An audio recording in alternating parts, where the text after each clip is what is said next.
আসসালামু আলাইকুম, কেমন আছেন সবাই? আশা করি ভালো আছেন। গতকালকে পুডিংটা নিয়ে আসো যাও। গতকালকে একটা পুডিং তৈরি করছিলাম, তো মোটামুটি ভালোই মজা হয়েছে। এটা হচ্ছে দেশ থেকে আনা।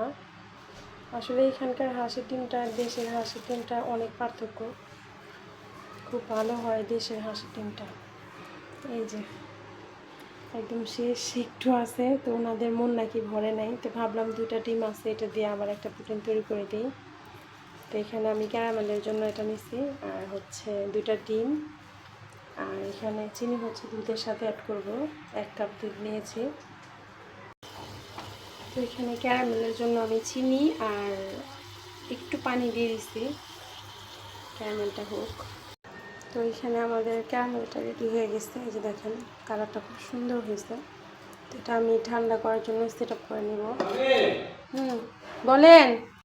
তো এইখানে ডিম দুটো নিয়ে নিলাম, চিনি নিয়েছি 1/2 কাপ হবে। মিঠাটা আপনার ইচ্ছা মতো আপনি দিয়ে দিবেন, এটা কোনো মাপ নেই। আপনি বেশি খেলে বেশি দিবেন, কম খেলে কম দিবেন। ডিমগুলো এত পরিমাণই এখনও বের হইতেছে। দেশের ডিম আসলেই অন্যরকম। আমরা কিনা যে ডিমটা খাই সেটা থেকে দেশের ডিমটা অনেক ভালো, অনেক ভালো। এই জন্য যখনই যাই চেষ্টা করি একটু হাঁসের ডিমটা আনার। আর এখানে দামও একটু কম রাখে, এখানে রাখে আপনার 15 টাকা করে। আমাদের এখানে তো কত, 21 টাকা না 20 টাকা। কেনাই হয় না আমাদের এখানে হাঁসের ডিম। রসুনটা মাশাআল্লাহ অনেক বড়।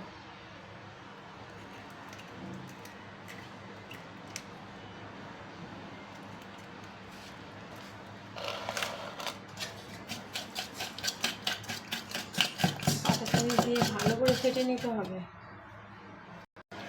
তো আসলে স্টিলের তো এটা সিলভার হলে সবচাইতে ভালো হয়। হ্যাঁ, যেহেতু স্টিল, তো এখানে সেট আপ হয়ে গেছে আমার এটা। এই যে ক্যারামেলটা এক সাইডে একটু বেশি গেছে, কারণ স্টিল তো আসলে এক সাইডে রাখে না। এই যে আপনার সিলভার, যেটা সিলভারের বাটি হলে তাহলে সবচাইতে ভালো হয়, সেটা একদম সেট আপটা সুন্দর করে ধরে রাখে।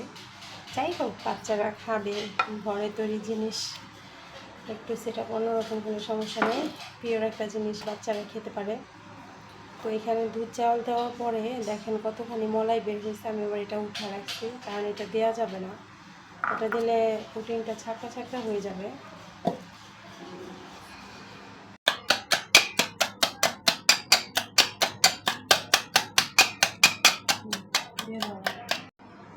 তো এটা আমার হয়ে গেছে, আর একটু ফেটে নিলে ভালো হয়, আর লাগবে না আশা করি। তো এইখানে আমি আস্তে আস্তে ডিমটার মধ্যে দুধটা দিয়ে দিব। দুধটা হচ্ছে হালকা, না লাগবে না, রাখো। দুধটা হচ্ছে হালকা গরম, মানে হাত দেওয়া যায় এরকম গরম।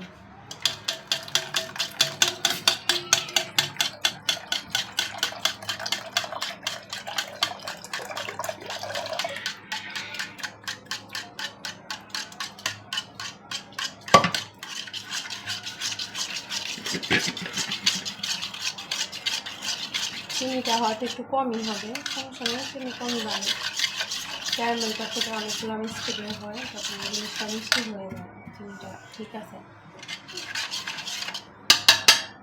দাও দেখি। এখন সেই ক্যারামেল যে রেডি করে রাখছিলাম সেটার উপর আমি এটা দিয়ে দিব।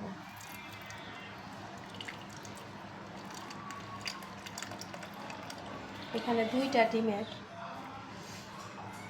আর এটা এখন ফ্রিজে।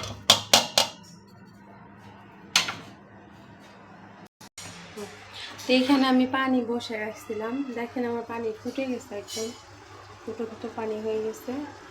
তো আমি এখন এটাতে বসাই দিব।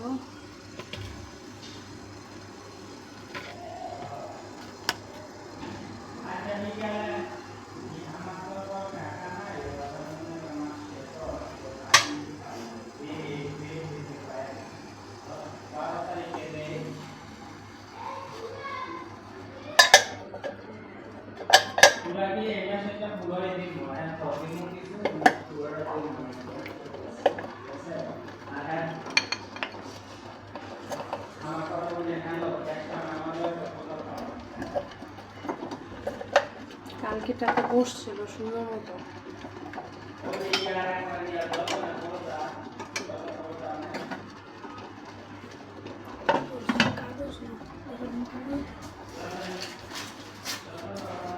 কালকে বসছে, আজকে লড়তেছে কে? একটু ফুটাটা বন্ধ করে দিতে হবে।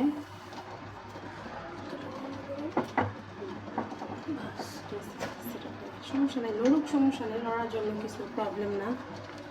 তো এই তো বসাই দিচ্ছি, কিছু করার নাই, কারণ আসলে ভিতরে যদি একটু ভারী কিছু দিতে পারতাম এই যে, তাহলে ভালো হতো। সমস্যা নেই, এটা এভাবে দিয়ে রাখলেই হবে। আর আমি এখানে স্ট্যান্ডে যে স্টিমটা, সেটা আমি এই যে স্টিম করার জন্য আমি ফুটাটা বন্ধ করে দিয়েছি কাগজ দিয়ে, ঢাকনা দিয়ে, একদম কোনো বের হয় না, এখন কোনো ভাব বের হয় না। হ্যাঁ, এভাবেই হতে থাকবে। আর চুলার আঁচ হয়েছে, এমনিতেও গ্যাস কম, তো আমার যেটা লাগবে সেটা আছে, ওই যে যেটা লাগবে সেটা আছে পারফেক্ট। দেখো কি বলে। তো এইভাবে থাকবে প্রায় 20-25 মিনিট।